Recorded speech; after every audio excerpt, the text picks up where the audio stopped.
Hello guys, magandang hapon po sa lahat. So andito ako ngayon sa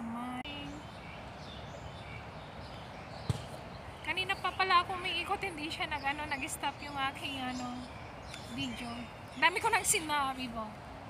So andito pala ako sa Quarry Bay guys. So pwede rin tumambay dito, may mga upuan guys. At nakita ko pala ito guys. Ito, napakaganda, di ba?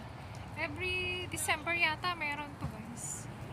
Meron naman sa Pinas din ito guys.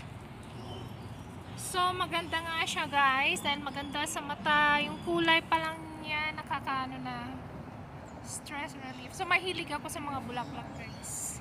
Maganda siyang tignan. Maganda sa mata, diba? Yan o, ganda. So green relief din mga dito. Sa mga puno, halaman. Ganyan guys.